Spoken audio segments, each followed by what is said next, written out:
tout à fait. Donc, je suis candidat sur la liste Les Patriotes dans le Grand Est et je vais m'en expliquer auprès de vous.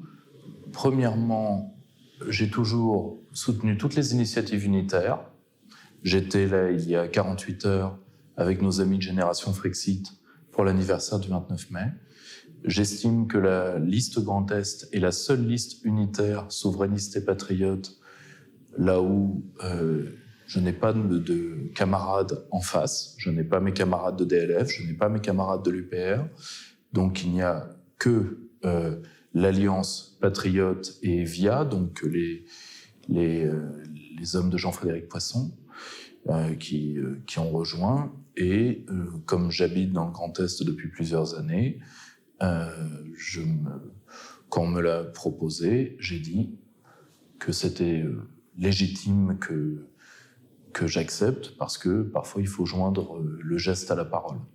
Voilà, donc moi je suis en Haute-Marne. Pourquoi en Haute-Marne? Pour colomber les deux églises, parce que j'estime que je suis un gaulliste orthodoxe et ce qu'on appelle des gaullards sauvages, hein, rien à voir avec les gaullards d'élevage à la Michel Barnier, et qu'il était normal que je soutienne l'initiative unitaire de Florian, ce qui m'engage moi, et tous ceux qui voudraient me soutenir dans cette voie peuvent tout simplement, s'ils habitent le Grand Est, voter pour cette liste. Quant aux autres, ça ne change absolument pas le positionnement du Cercle Aristote en lui-même. C'est-à-dire que tous les souverainistes et tous les patriotes sont les bienvenus dans les différentes manifestations du Cercle. J'ai toujours été pour l'unité, je le reste plus que jamais. Mais la seule chose, c'est que voilà, je m'engage comme un militant de terrain, ce que je suis depuis plus d'une dizaine d'années, et que parfois, disons, ma présence sur les réseaux sociaux a tendance à occulter. Donc, ça ne remet absolument pas en cause l'admiration, parfois l'affection et l'ouverture que les miens ont vis-à-vis de personnalités comme Nicolas Dupont-Aignan, comme François Asselineau ou comme d'autres, comme Jacques Nikonov, comme Kuzmanovic, comme Michel Onfray, comme d'autres. La seule chose, c'est que nous devons d'avoir des initiatives unitaires, car nous avons peut-être un peu trop déçu nos propres bases.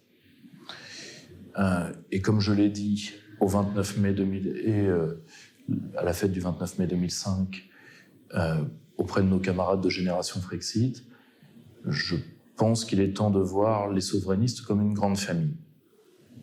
Et en famille, on peut s'engueuler, mais il faut savoir se réconcilier.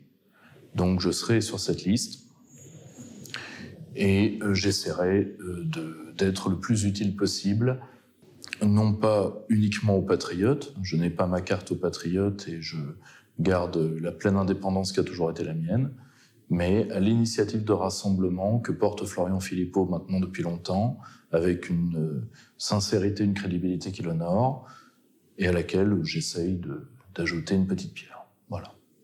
Est-ce que c'est quelque chose que vous aviez toujours voulu faire, ça, non. présenter? Non.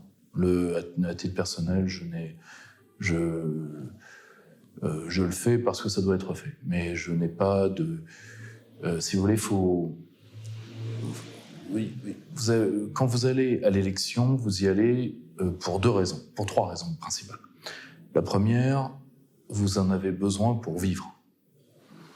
La seconde, vous vous aimez beaucoup, et donc vous aimez voir votre tête sur des affiches.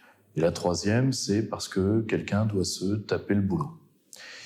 Je n'ai pas besoin de ça pour vivre nécessairement.